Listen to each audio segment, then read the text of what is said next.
Dear student, यदि आपका भी सपना है यूपी बोर्ड एग्जाम 2023 में आप चाहते हैं 95% से ऊपर नंबर पाना चाहते हैं, आप चाहते हैं कि सामाजिक विज्ञान में आपको 70 में 70 नंबर मिले, तो आपको क्या करना पड़ेगा, बहुविकल्पी जो आपके प्रश्न है उसको आपको फोकस करना पड़ेगा। जैसे आपको 20 नंबर क्या होंगे बहुविकल्पी प्रश्नों से मिलेंगे, तो यहाँ के सामाजिक विज्ञान की किताब में जितने भी चैप्टर है सभी चैप्टरों से मैं 60 सबसे महत्वपूर्ण प्रश्नों को लेके आए हूँ। और आप इस वीडियो को पूरा देख लेते हो तो इन्हीं 60 प्रश्नों में से कोई ना कोई प्रश्न क्या होंगे, 20 प्रश्न आपसे बोर्ड एग्जाम में पूछे जाएंगे। तो पूरा वीडियो आप लास्ट तक देखिएगा। लेकिन यहाँ पे मैं बता दूं कि लास्ट के जो 30 प्रश्न है, यहाँ पे लास्ट के जो 30 प्रश्न बिल्कुल इंपॉर्टेंट है और वो प्रश्न बिल्कुल आपको नहीं छोड़ना, तो इसीलिए लास्ट वाला 30 प्रश्न जरूर देखिएगा। पूरा जो प्रश्न हमारा क्या है 60 है, तो चलते हैं 60 में से आप सिर्फ क्या करते हैं 30 प्लस, यहाँ पे 60 में से 30 प्लस प्रश्नों का उत्तर आप सही दे देते हैं तो मान के चलिए बहुत बढ़िया आपका तैयारी है। तो चलिए स्टूडेंट इस वीडियो को स्टार्ट करते हैं और देखते हैं कौन कौन से प्रश्न हमारे सामने आने वाले हैं। पूरे देखिए ना आपके सामने आ चुका है पहला प्रश्न काफी इंपॉर्टेंट है। ये प्रश्न दे रहा है कि 13 अप्रैल 1919 को किस घटना से संबंधित, आपको बताना है कि 13 अप्रैल 1919 किस घटना से संबंधित है। सभी लोग मेरे साथ कमेंट सेक्शन में कमेंट कीजिए और अपने आप को पहचानिए कि आपको कितने प्रश्नों का उत्तर तैयार है। तो जल्दी से सभी लोग कमेंट सेक्शन में कमेंट करेंगे भैया 13 अप्रैल 1919 किस घटना से संबंधित है। सत्याग्रह आंदोलन की शुरुआत हुई थी, साइमन कमीशन का भारत आगमन हुआ था, असहयोग आंदोलन की शुरुआत हुई थी कि जलियांवाला बाग हत्याकांड हुआ था। जल्दी से सभी लोग कमेंट सेक्शन में कमेंट करेंगे। जिनको पता है कमेंट में बिल्कुल कमेंट करते रहना। प्रत्येक क्वेश्चन का जो आंसर है आपको कमेंट सेक्शन में कमेंट करना, तो जो भी स्टूडेंट है इस चैनल पे उनको पता चल जाएगा हाँ इस बच्चे ने क्या किया, बहुत बेहतरीन तैयारी किया है। तो यहाँ पे देखिएगा सही विकल्प आपका हो जाएगा जलियांवाला बाग हत्याकांड। ये जो जलियांवाला बाग हत्याकांड हुआ था आपको कब हुआ था, 13 अप्रैल 1919 को हुआ था, आपको याद रखना है। अगला प्रश्न देखिएगा काफी इंपॉर्टेंट है, दूसरा प्रश्न भी आपको दिखाई दे रहा है। यहाँ पे पूछा जा रहा है कि असहयोग आंदोलन का मुख्य कारण क्या था। जल्दी से सभी लोग कमेंट सेक्शन में बताएंगे कि रॉलेट एक्ट था, प्रथम विश्व युद्ध था, खिलाफत आंदोलन था, इनमें से कोई नहीं। जल्दी से सभी लोग कमेंट सेक्शन में कमेंट करेंगे। चेक करते हैं कौन कौन मेरे भाई कमेंट कर रहे हैं। मैं बता दूं कि जो लोग 30 प्लस प्रश्नों का उत्तर बिल्कुल सही दे देते हैं, मान के चलिए बहुत बेहतरीन उनकी तैयारी हो रही है। तो अपने आप को आप पहचानिए कि कितने प्रश्नों का उत्तर दे देते हैं। यहाँ पे देखिएगा सही जो उत्तर हो, असहयोग आंदोलन का मुख्य कारण रॉलेट एक्ट था, आपको याद रखना मोस्ट इंपोर्टेंट प्रश्न बोर्ड एग्जाम के लिए। आपके सामने दिया गया है 3 नंबर का प्रश्न काफी इंपॉर्टेंट है। देखिएगा पूछा जा रहा है कि चौरी चौरा कांड किस वर्ष घटित हुआ था, यानी जो हमारा चौरी चौरा कांड हुआ था किस वर्ष हुआ था। 1920 में हुआ था, 1921 में हुआ था, 1922 में हुआ था, 1925 में हुआ था। जल्दी से सभी लोग कमेंट सेक्शन में कमेंट करेंगे। मोस्ट इंपोर्टेंट प्रश्न है, इसी में से कोई ना कोई प्रश्न आपके बोर्ड एग्जाम में देखने के लिए मिलेंगे। तो पूरा का पूरा वीडियो लास्ट तक देखिएगा और लास्ट वाले जो 30 प्रश्न बिल्कुल इंपॉर्टेंट उसको देखना मत भूलिएगा। तो यहाँ पे सही उत्तर होगा यहाँ पे 1922। काफी मेरे भाई यहाँ पे सही कमेंट भी किया है, चलिए उनको धन्यवाद जो भी लोग कमेंट कर रहे हैं। यहाँ पे अगला प्रश्न आपके सामने दिया गया 4 नंबर का प्रश्न है, मोस्ट इंपोर्टेंट प्रश्न, महामंदी का प्रारंभ किस वर्ष हुआ था। जल्दी से सभी लोग कमेंट सेक्शन में बताएंगे कि भाई महामंदी का प्रारंभ किस वर्ष हुआ था। पूरे किताब का प्रश्न है, वीडियो को लास्ट तक देखें। पूरा का पूरा आपका क्या हो जाएगा एमसीक्यू यहाँ पे तैयार हो जाएगा। तो यहाँ पे जल्दी से बताइए किस वर्ष हुआ था, तो देखिएगा सही उत्तर हो जाएगा 1929, आपको याद रखना है। काफी लोग सही जवाब दे रहे हैं। अगला प्रश्न मोस्ट इंपोर्टेंट है, जल्दी से सभी लोग कमेंट सेक्शन में बताएंगे तो राष्ट्र संघ का मुख्यालय कहाँ है। जल्दी से सभी लोग कमेंट सेक्शन में बताएंगे वाशिंगटन है, जिनेवा है, न्यूयॉर्क है, ऑस्ट्रिया है। जल्दी से सभी लोग कमेंट सेक्शन में बताएंगे कि भाई संयुक्त राष्ट्र संघ का मुख्यालय कहाँ स्थित है। तो चेक करते हैं एक बार कमेंट को। तो यहाँ पे काफी लोग सही बता रहे हैं, यहाँ पे सही विकल्प हो जाएगा हमारा न्यूयॉर्क। ये हमारा क्या है, संयुक्त राष्ट्र संघ का क्या है मुख्यालय है, ये आपको याद रखना है। अगला प्रश्न आपके सामने दिया गया 6 नंबर का प्रश्न काफी इंपॉर्टेंट। यहाँ पे दिया गया अफ्रीका में किस बीमारी के प्रसार से अधिकांश जानवरों की मृत्यु हो गई। जल्दी से सभी लोग कमेंट सेक्शन में बताएंगे प्लेग था, दिया गया है रीडर पेस्ट, और तीसरा ऑप्शन दिया गया है मलेरिया, और चौथा ऑप्शन आपको दिया है एनिमल फीवर। तो यहाँ पे जल्दी से सभी लोग कमेंट सेक्शन में बताइए कौन सा ऑप्शन सही होगा। तो ये देखिएगा दूसरा वाला ऑप्शन हमारा क्या हो जाएगा, सही हो जाएगा, आपको याद रखना है। यहाँ पे देखिए स्टूडेंट यहाँ पे 60 प्रश्न है, हो सकता है बाय द वे मुझसे कहीं मिस्टेक भी हो सकता है, ठीक है ना। अगर किसी प्रश्न में अगर मिस्टेक हो जाता तो प्लीज आप लोग मुझे माफ करिएगा, क्योंकि यहाँ पे 60 प्रश्न तो हो सकता है कहीं ना कहीं मुझसे मिस्टेक हो गया होगा, प्रश्न का उत्तर मैंने गलत दिया होगा। तो आप लोग सही उत्तर क्या करेंगे कमेंट सेक्शन में बताएंगे। और यहाँ पे देखिएगा इस वीडियो का एक टारगेट रखते हैं, यहाँ पे क्या है 60 प्रश्न है, इस वीडियो का टारगेट हम सिर्फ रखते हैं 50 लाइक। यहाँ पे क्या करना है 50 लाइक आपको कंप्लीट करना है। अगर वीडियो आपको पसंद आएगा तो प्लीज एक बार लाइक कीजिएगा। अगर चैनल पे नए होंगे चैनल को सब्सक्राइब भी करेंगे, क्योंकि एकमात्र चैनल है जो क्या करता है डेली फ्री लाइव क्लासेज और पीडीएफ नोट और मैराथन क्लासेज आपको प्रोवाइड करता है। देखिए पहली बार मैं बोर्ड एग्जाम की तैयारी नहीं करा रहा हूं, इसके पहले भी स्क्रीन पे देख सकते हैं मैंने 2022 में क्या किया था, तैयारी कराया था। और मेरे चैनल से पढ़ के यहाँ पे क्या हुआ है, बहुत सारे स्टूडेंटों का क्या हुआ है 95% सुपर नंबर आया है। है। अगर आपका आपके सामने लेके आते हैं अगला प्रश्न, लेकिन प्लीज एक बार हमारा सपोर्ट करेंगे, चैनल नया है तो चैनल को सपोर्ट करेंगे, तो 50 लाइक कंप्लीट करने का कोशिश करेंगे। आपके सामने आ रहा है 7 नंबर का प्रश्न। I am belong to Badaun district from UP और मेरा 10th में 90.33% आया है, जिसका श्रेय मैं अपने माता पिता and EMS with Anurag sir को देना चाहती हूँ।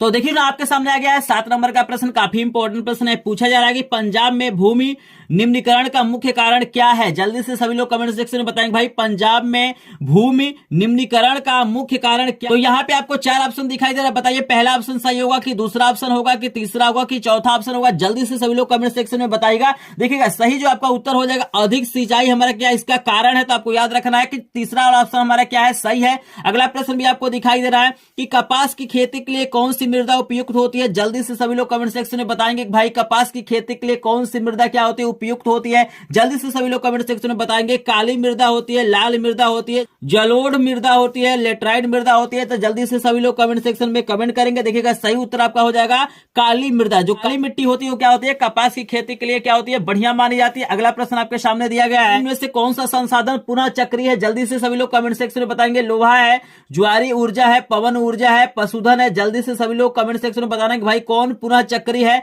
किसे पुनः प्राप्त किया जा सकता है। तो जल्दी से सभी लोग कमेंट सेक्शन में बताएंगे। तो यहाँ पे सही ऑप्शन हो जाएगा, यहाँ पे 9 नंबर का जो हमारा सही ऑप्शन होगा यहाँ पे लोहा हो जाएगा। पहला वाला ऑप्शन क्या है, सही है। अगला प्रश्न आपके सामने आता है, देखिएगा आपके सामने 10 नंबर का प्रश्न आ गया है। मोस्ट इंपोर्टेंट प्रश्न है, बोर्ड एग्जाम 2023 के लिए मोस्ट इंपोर्टेंट प्रश्न दिया गया है, चिपको आंदोलन संबंधित है। जल्दी से सभी लोग कमेंट सेक्शन में बताएंगे कि भाई चिपको आंदोलन किससे संबंधित है, मृदा संरक्षण से है, वन संरक्षण से है, जल संरक्षण से कि वायु संरक्षण से। जल्दी से सभी लोग कमेंट सेक्शन में करेंगे कमेंट और जल्दी से बताइए कौन सा ऑप्शन सही होगा। सही आंसर होगा वन संरक्षण। आपको याद रखना है कि जो चिपको आंदोलन चलाया गया था वन संरक्षण के लिए चलाया गया था, तो आपको याद रखना है। यहाँ पे आपका हो गया 10 प्रश्न। तो जल्दी से मुझे कमेंट सेक्शन में मेरे भाई बताइए कि 10 में से कितने प्रश्नों का उत्तर आपको पता था। अगर 10 में से आपको 5+ प्रश्नों का उत्तर पता था तो मान के चलिए आपका बहुत बेहतरीन तैयारी हो रहा है। और 60 में से आप क्या करते हैं 30 प्रश्नों का उत्तर सही सही दे देते हैं, तो मान के चलिए पूरे चैप्टर का आपका बहुत बढ़िया तैयारी चल रहा है। क्योंकि यहाँ पे प्रत्येक चैप्टर के इंपॉर्टेंट प्रश्न लिए गए, प्रत्येक चैप्टर से प्रश्न लिए गए, तो वीडियो का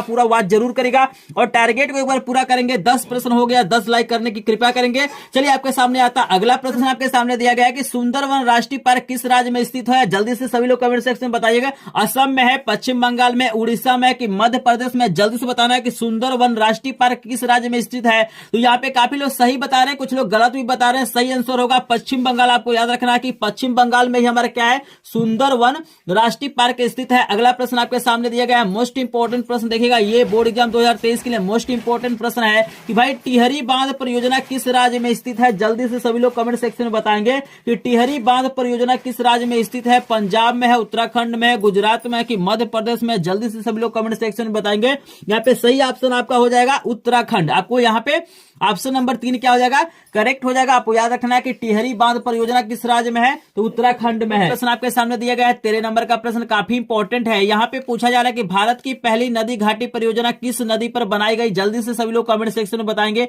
13 नंबर प्रश्न का उत्तर सभी को क्या करना है, कमेंट सेक्शन में बताना है कि भाई यहाँ पे भारत की पहली नदी घाटी परियोजना किस नदी पर बनाई गई। दामोदर नदी है, कोसी नदी है, नर्मदा नदी है कि चिनाब है। जल्द से सभी लोग कमेंट सेक्शन में कमेंट करेंगे। जितने भी प्रश्न आपको दिखाई दे रहे हैं सही उत्तर क्या करना है, आपको कमेंट सेक्शन में कमेंट करना है, ताकि जो भी स्टूडेंट इस वीडियो को देखे वो जान जाए कि हाँ भैया इसने क्या किया, बहुत बेहतरीन तैयारी किया है। तो यहाँ पे सही उत्तर हो जाएगा दामोदर। आपको याद रखना है कि जो पहली नदी घाटी परियोजना चलाई गई थी भारत में वो किस नदी पे बनाई गई थी, तो दामोदर नदी पे आपको याद रखना है। हो सकता है बाय द वे अगर मुझसे कहीं मिस्टेक हुआ हुआ किसी ऑप्शन में तो प्लीज एक बार माफ जरूर करेगा। यहाँ पे चूंकि यहाँ पे 60 प्रश्न है तो कहीं भी मुझसे भी मिस्टेक हो सकता है। सही उत्तर आप लोग क्या करेंगे, कमेंट सेक्शन में कमेंट करेंगे। अगर कहीं मिस्टेक हुआ तो मैं उस उत्तर को पिन करने की कोशिश करूंगा।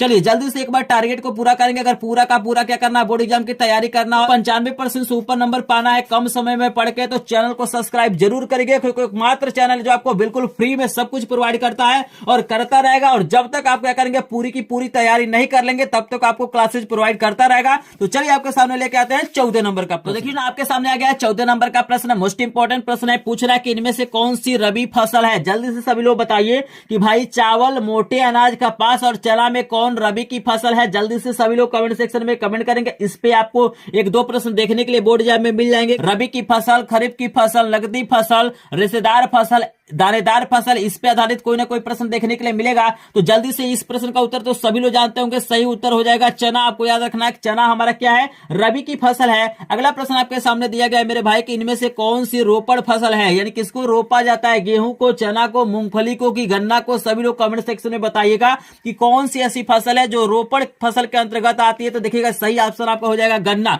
शुगर केन आप लोगों ने खाया होगा, शुगर केन आप लोगों ने देखा होगा, उसे ही हम लोग क्या बोलते हैं, रोपड़ फसल बोलते हैं। आपको याद रखना है। अगला प्रश्न आपके सामने आ गया मेरे भाई, मोस्ट इंपोर्टेंट प्रश्न है 16 नंबर का। झारखंड में स्थित कोडरमा निम्नलिखित में से किस खनिज का अग्रणी उत्पादक है। जल्दी से सभी लोग कमेंट सेक्शन में बताएंगे भाई कोडरमा जो है किस खनिज के उत्पादन के लिए मतलब फेमस है। जल्दी से बताइए, बॉक्साइड है, लौह अयस्क है, तांबा है कि अभ्रक है। जल्दी से सभी लोग कमेंट सेक्शन में बताएंगे। कमेंट चेक करते हैं तो काफी लोग सही बता रहे हैं, बिल्कुल यहाँ पे अभ्रक हमारा क्या हो जाएगा, सही ऑप्शन हो जाएगा। अगला प्रश्न आपके सामने दिया गया है, मोस्ट इंपोर्टेंट प्रश्न है कि अंकलेश्वर किसके उत्पाद के लिए प्रसिद्ध है। जल्दी से सभी लोग कमेंट सेक्शन में बताएंगे भाई अंकलेश्वर किस उत्पादक के लिए क्या है, प्रसिद्ध है। तो आपको याद रखना अंकलेश्वर जो है पेट्रोलियम के लिए क्या है, फेमस है।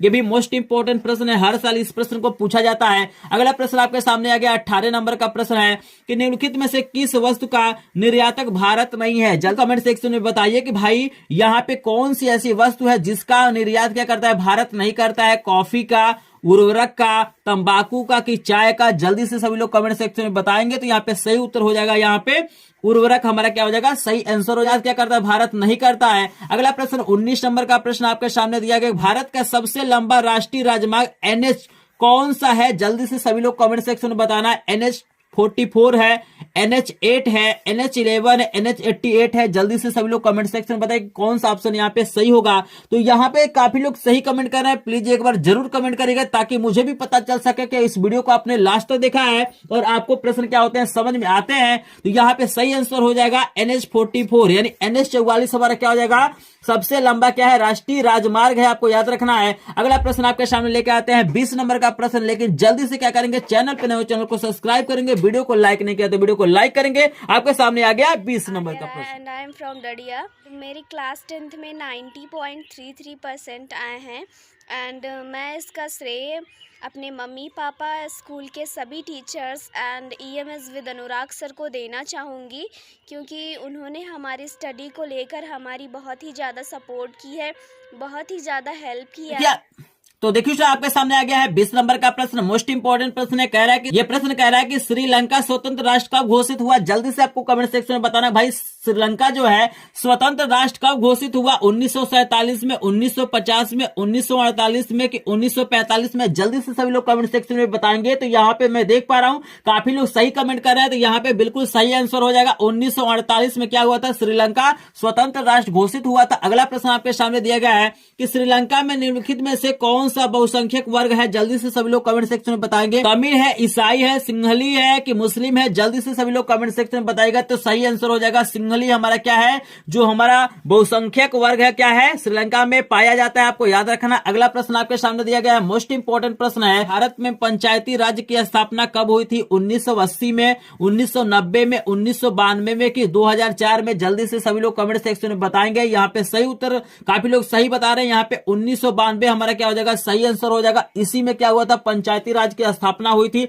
अगला प्रश्न आपके सामने दिया गया है 23 नंबर का प्रश्न, मोस्ट इंपोर्टेंट प्रश्न है। यहाँ पे देखिएगा सूचियों से संबंधित काफी प्रश्न आपसे पूछा जाता है। संगीत सूची हो गया, आपका समवर्ती सूची हो गया, राज्य सूची हो गया, इससे संबंधित बहुत सारे प्रश्न आते हैं। तो आपको बताना है कि निम्नलिखित में से कौन सा संगीत सूची का विषय है। जल्दी से सभी लोग बताइए कि संगीत सूची का अंतर्गत क्या क्या चीजें आती है।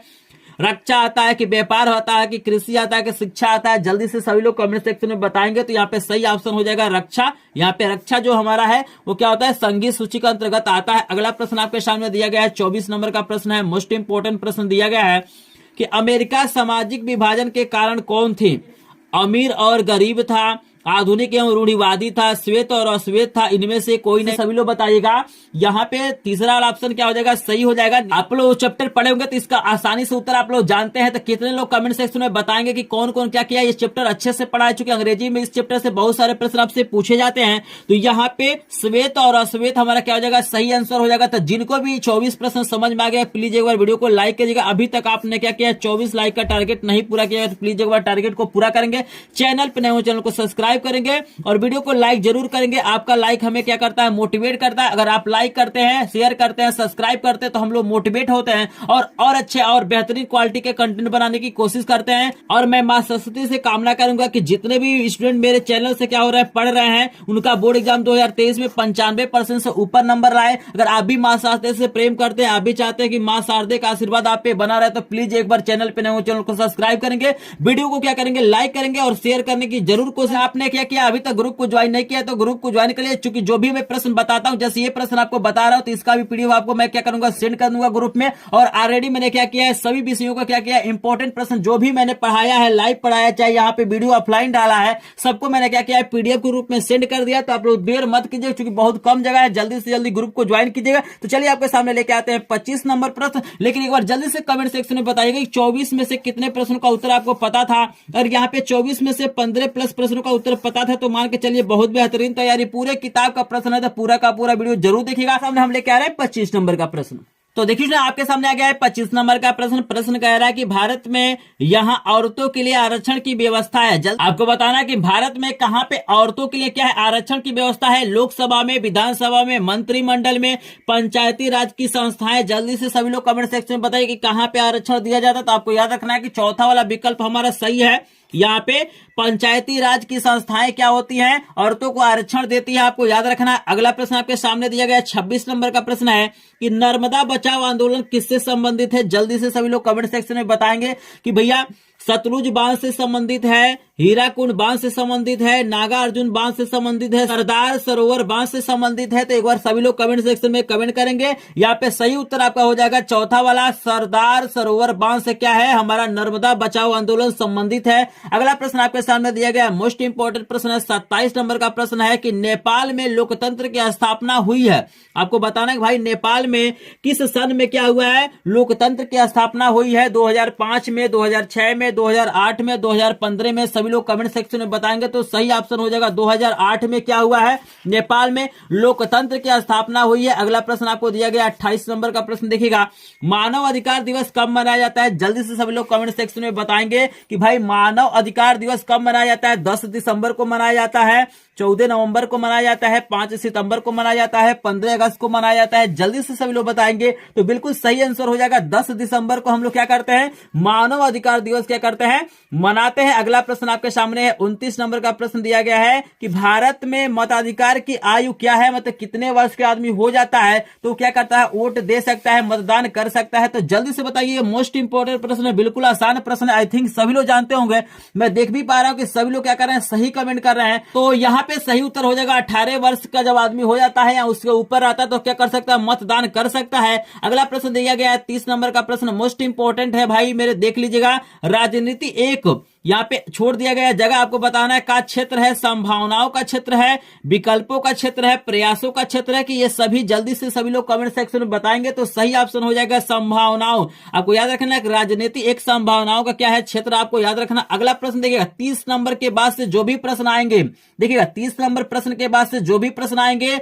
ये मोस्ट इंपोर्टेंट प्रश्न है, तो वीडियो को पूरा का पूरा वॉच करिएगा। आपको क्या होंगे, यहाँ पे सामाजिक विज्ञान में 70 में 70 नंबर मिल सकता है, तो पूरा का पूरा वीडियो देखना है। बस इतने प्रश्नों को तैयार कर लीजिए, इन्हीं में से कोई ना कोई प्रश्न क्या होंगे आपको बोर्ड एग्जाम में आएंगे। यहाँ पे देखिए अगला प्रश्न आपको दिया गया है कि निम्न में से कौन सा विकसित देश है। आपको बताना है कि हमारा कौन सा ऐसा देश है जो विकसित देश के अंतर्गत आता है। ब्राजील है, फ्रांस है, भारत है, बांग्लादेश है। जल्दी से सभी लोग कमेंट सेक्शन में बताएंगे, सही ऑप्शन हो जाएगा फ्रांस। फ्रांस हमारा क्या है, विकसित देश के अंतर्गत आता है। तो अभी तक आपने क्या किया है, चैनल को सब्सक्राइब नहीं किया तो प्लीज एक बार चैनल को सब्सक्राइब करेंगे, और वीडियो को अभी तक लाइक नहीं किया तो वीडियो को लाइक करेंगे। यहाँ पे मैंने करा दिया 31 प्रश्न, मेरे पास अभी भी क्या है 30 प्लस प्रश्न है, तो पूरा का पूरा वीडियो जरूर वॉच करिएगा। आपके सामने आने वाला है 32 नंबर का प्रश्न। अभी अनुराग सर का चैनल सब्सक्राइब नहीं किया है, प्लीज जल्दी से कर लीजिए अगर आपको अच्छी स्टडी चाहिए तो देखिए ना, आपके सामने आ गया है 32 नंबर का प्रश्न दिया गया है कि निम्नलिखित से किस राज्य की प्रति व्यक्ति आय सर्वाधिक है। जल्दी से सभी लोग कमेंट सेक्शन में बताइए भाई कौन सा ऐसा राज्य है जिसकी आय प्रति व्यक्ति क्या है, सर्वाधिक है। हरियाणा है, राजस्थान है, बिहार है, मेघालय है? जल्दी से सभी लोग कमेंट सेक्शन में बताएंगे। सही उत्तर आपका हो जाएगा हरियाणा। हरियाणा में क्या है, प्रति व्यक्ति की जो आय है यहाँ पे क्या है, सर्वाधिक है। अगला प्रश्न आपके सामने दिया गया है 33 नंबर का प्रश्न है कि एक वस्तु का अधिकांशतः प्राकृतिक प्रक्रिया से उत्पादन कहा जाता है। जल्दी से कमेंट सेक्शन में बताइए। प्राथमिक क्षेत्र कहा जाता है, द्वितीय क्षेत्र कहा जाता है, तृतीय क्षेत्र कहा जाता है कि सूचना प्रौद्योगिकी कहा जाता है? जल्दी से सभी लोग कमेंट सेक्शन में बताइए। तो सही आंसर यहाँ पे हो जाएगा प्राथमिक क्षेत्र कहा जाता है। आपको याद रखना है कि भाई सही उत्तर क्या हो जाएगा, पहला वाला। अगला प्रश्न आपके सामने दिया गया है 34 नंबर का प्रश्न आपके स्क्रीन पे दिखाई दे रहा है कि भारत में जीविका का प्रमुख स्रोत क्या है? मोस्ट इंपोर्टेंट प्रश्न है और बिल्कुल आसान प्रश्न है। जल्दी से बताइए भाई, भारत की जो भी लोग हैं उनका जीविका का जो मुख्य स्रोत क्या है? उद्योग है, व्यवसाय है, कृषि है कि इनमें से कोई नहीं? इस प्रश्न का उत्तर तो काफी लोग बता सकते हैं। तो चलिए हम क्या करते हैं, 34 नंबर प्रश्न का उत्तर आपको नहीं बताते हैं, ये बिल्कुल आसान प्रश्न है। तो 34 नंबर प्रश्न का उत्तर आप लोग क्या करेंगे, कमेंट सेक्शन में कमेंट करेंगे और जो स्टूडेंट क्या करेगा, सबसे पहले कमेंट करेगा उसके कमेंट को हम करेंगे पिन। पिन करने का मतलब होता है आपका कमेंट क्या होगा, सबसे हाईलाइटेड होगा। तो जल्दी से सभी लोग जाइए कमेंट सेक्शन में क्या करिए, कमेंट करिए। आप लिखिएगा 34 नंबर प्रश्न का जो भी उत्तर होगा आप लोग कमेंट सेक्शन में बताइएगा कि भारत में जीविका का प्रमुख स्रोत क्या है। तो चेक करेंगे कौन कौन कमेंट करता है। जो लोग कमेंट करेंगे इसका मतलब है कि आपने क्या किया है, वीडियो को पूरा देखा है। चलिए अगला प्रश्न आपके सामने लेके आते हैं। 35 नंबर का प्रश्न दिया गया है कि विश्व व्यापार संगठन का मुख्यालय कहां स्थित है? जल्दी से सभी लोग कमेंट सेक्शन में बताएंगे कि विश्व व्यापार संगठन का मुख्यालय कहां पे? तो जल्दी से बताइए। न्यूयॉर्क में है, पेरिस में है, जिनेवा में है, ऑटोवा में है? जल्दी से बताइएगा। तो यहाँ पे सही उत्तर हो जाएगा जिनेवा में क्या है, विश्व व्यापार संगठन का मुख्यालय है। तो आपको याद रखना है। अगला प्रश्न आपके सामने दिया गया है 36 नंबर का प्रश्न दिया गया है। मोस्ट इंपोर्टेंट प्रश्न है कि वैश्वीकरण ने जीवन स्तर के सुधार में सहायता पहुंचाई है। सभी लोगों के, विकसित देशों के लोगों को, विकासशील देशों को, श्रमिकों को उपयुक्त में से कोई नहीं? जल्दी से सभी लोग कमेंट सेक्शन में बताइएगा। तो सही उत्तर हो जाएगा दूसरा वाला ऑप्शन हमारा क्या हो जाएगा, सही हो जाएगा कि विकसित देशों के लोगों को क्या किया है, वैश्वीकरण ने क्या किया है, जीवन स्तर में सुधार किया है। अगला प्रश्न आपके सामने दिया गया है 37 नंबर का प्रश्न है। मोस्ट इंपोर्टेंट प्रश्न है कि भारत में उपभोक्ता संरक्षण अधिनियम कब पारित हुआ? जल्दी से सभी लोग कमेंट सेक्शन में बताएंगे कि 1982 में, 1984 में, 1985 में, 1986 में? तो जल्दी से सभी लोग कमेंट सेक्शन में बताइएगा। सही आंसर हो जाएगा चौथा वाला 1986। ठीक है ना। यहाँ हो गया 37 प्रश्न कंप्लीट हो गया। अगर 37 से आपने क्या किया है, 25 प्लस प्रश्नों का उत्तर सही दिया है, आपको पहले से पता था, तो आपको मान के चलिए सभी चैप्टर पे आपका काफी अच्छा कमांड है। और इसी प्रकार आपको क्या करना है, कमांड करना। अगर देखिए अगर 60 प्रश्नों में से आप क्या करते हैं, 30 प्लस प्रश्नों का उत्तर सही देते हैं, तो मान के चलिए आपका बहुत बेहतरीन तैयारी है। तो यहाँ पे अपने आप को पहचानिए। पूरा वीडियो देखेंगे तभी आप अपने आप को पहचान पाएंगे कि भाई आप सामाजिक विज्ञान की किस तरह से तैयारी कर रहे हैं, क्या आपकी तैयारी है कि नहीं। देखिएगा आप गणित और विज्ञान में 100 नंबर पा जाइए, लेकिन आप क्या करते हैं, सामाजिक विज्ञान में कम नंबर पाते हैं, हिंदी में कम नंबर पाते हैं, अंग्रेजी में कम नंबर पाते हैं, कला में कम नंबर पाते हैं। तो आपका बिल्कुल 95% से ऊपर नंबर नहीं आ पाएगा, क्योंकि एक विषय 2 विषय पढ़ के क्या कर सकते हैं आप 95% नहीं ला सकते। तो इसीलिए क्या करना है, आपको हर एक विषय पे क्या करना है, फोकस करना है। तो चलिए आपके सामने लेके आते हैं अगला प्रश्न। लेकिन आपने अभी तक लाइक नहीं किया तो प्लीज लाइक करेगा, चैनल पर नए चैनल को सब्सक्राइब करेंगे, क्योंकि मात्र चैनल जो आपको क्या करेगा, बोर्ड एग्जाम 2023 में 95% से ऊपर नंबर दिला सकता है। अगर मेरे अनुसार चलते हैं तो इस बार भी क्या होगा, आपका 95% से ऊपर नंबर आएगा। तो चलिए आपके सामने आ गया अगला प्रश्न। तो देखिए आपके सामने आ गया 38 नंबर का प्रश्न। मोस्ट इंपोर्टेंट प्रश्न है, पूछ रहा है कि भारतीय रिजर्व बैंक की स्थापना कब हुई है। ये इसको याद रखिएगा, मोस्ट इंपोर्टेंट है। तो आपको बताना है 1935 में हुई है, 1940 में हुई है, 1945 में हुआ है कि 1950 में हुआ है। जल्दी से सभी लोग कमेंट सेक्शन में बताएंगे कि भाई भारतीय रिजर्व बैंक की स्थापना कब हुई है। तो यहाँ पे सही ऑप्शन हो जाएगा 1935 में क्या हुआ है, भारतीय रिजर्व बैंक की स्थापना हुई है। अगला प्रश्न भी हमारा मोस्ट इंपोर्टेंट प्रश्नों में एक है। यहाँ पे पूछ रहा है कि प्रथम विश्व युद्ध कब आरंभ हुआ था। जल्दी से सभी लोग बताइए। 28 जुलाई 1914 को, 18 जून 1914 को, 28 अगस्त 1918 को, 16 जून 1914 को। जल्दी से सभी लोग कमेंट सेक्शन में बताएंगे। सही आंसर हमारा क्या हो जाएगा, पहला वाला। काफी लोगों ने सही जवाब दिया है। अगला प्रश्न आपके सामने दिया गया है 40 नंबर का प्रश्न है, मोस्ट इंपोर्टेंट प्रश्न है। मैं श्रेया प्रयागराज से हूँ। सबसे पहले मैं अनुराग सर को धन्यवाद करती हूँ, क्योंकि मैं 10th का पेपर अनुराग सर से पढ़कर ही दी। 40 नंबर का प्रश्न आपको दिखाई दे रहा है, मोस्ट इंपोर्टेंट प्रश्न है। पूछा जा रहा है कि प्रथम विश्व युद्ध के समय अमेरिका के राष्ट्रपति कौन थे। जल्दी से सभी लोग कमेंट सेक्शन में बताएंगे भाई कौन थे। विल्सन थे, लिंकन थे, कैंडली थे कि वाशिंगटन थे। जल्दी से सभी लोग कमेंट सेक्शन में बताइएगा। सही आंसर हो जाएगा पहला वाला, विल्सन हमारे क्या थे, उस समय के क्या थे, राष्ट्रपति थे। अगला प्रश्न आपके सामने दिया गया है 41 नंबर का प्रश्न, मोस्ट इंपोर्टेंट प्रश्न है मेरे भाई। इसको याद रखना है कि असहयोग आंदोलन किसने चलाया था। पंडित जवाहरलाल नेहरू ने चलाया था, मोतीलाल नेहरू नेहरू ने चलाया था, महात्मा गांधी ने चलाया था कि सरदार पटेल ने चलाया था? तो जल्दी से सभी लोग कमेंट सेक्शन में बताइए भाई किसने असहयोग आंदोलन चलाया था। तो आपको याद रखना है कि सही आंसर यहाँ पे हो जाएगा महात्मा गांधी जी ने क्या किया था, असहयोग आंदोलन चलाया था। अगला प्रश्न आपके सामने है 42 नंबर का प्रश्न है कि हीराकुंड बांध कहां पे स्थित है? जल्दी से बताइए किस नदी पे क्या है स्थित है? महानदी पे स्थित है, कृष्णा नदी पे स्थित है, सतलज नदी पे स्थित है कि चंबल नदी पे? जल्दी से सभी लोग कमेंट सेक्शन में बताइएगा। तो सही उत्तर यहाँ पे हो जाएगा महानदी। वीडियो को थोड़ा सा फास्ट करेंगे क्योंकि यहाँ पे बहुत सारे प्रश्न है। आप लोग कमेंट सेक्शन में कमेंट करते रहिएगा, चैनल को सब्सक्राइब करते रहिएगा, वीडियो को लाइक करते रहिएगा। अगर आपका भी सपना है 95% से ऊपर तो जरूर सब्सक्राइब करेगा। अगर आपको सारे के सारे पीडीएफ नोट चाहिए, जो भी मैंने इंपॉर्टेंट पीडीएफ नोट बनाया अगर चाहिए तो आपको लिंक दिया गया डिस्क्रिप्शन में, ग्रुप को ज्वाइन कीजिए। अगला प्रश्न आपके सामने दिया गया मोस्ट इंपोर्टेंट प्रश्न है कि भैया शोक नदी किसे कहा जाता है? सतलज नदी को कहा जाता है, महानदी को कहा जाता है, नर्मदा नदी को कहा जाता है, दामोदर नदी को कहा जाता है? जल्दी से सभी लोग कमेंट सेक्शन में बताइए कि शोक नदी किसे माना जाता है। तो आपका सही ऑप्शन हो जाएगा दामोदर नदी को हम लोग क्या कहते हैं, शोक नदी के रूप में जानते हैं। अगला प्रश्न आपके सामने दिया गया है 44 नंबर का प्रश्न भी आपके सामने दिया गया है, मोस्ट इंपोर्टेंट है कि भाई निम्नलिखित में से कौन सा जल सर्वाधिक खारा होता है? वर्षा का जल हो जाएगा, अधोभौमिक जल हो जाएगा, समुद्री जल हो जाएगा कि नदी का जल होगा? आई थिंक जहां तक मुझे लग रहा है कि समुद्री जो जल होता है यही क्या होता है, सबसे अधिक क्या होता है, खारा होता है। ठीक है ना, आपको याद रखना है। तो यहाँ पे 44 प्रश्न हो गया, लेकिन अभी तक आपने क्या किया है, 44 लाइक नहीं किया। तो क्या आप लोग सपोर्ट करते हैं बताइए? 44 प्रश्न हो गया, 44 लाइक नहीं है।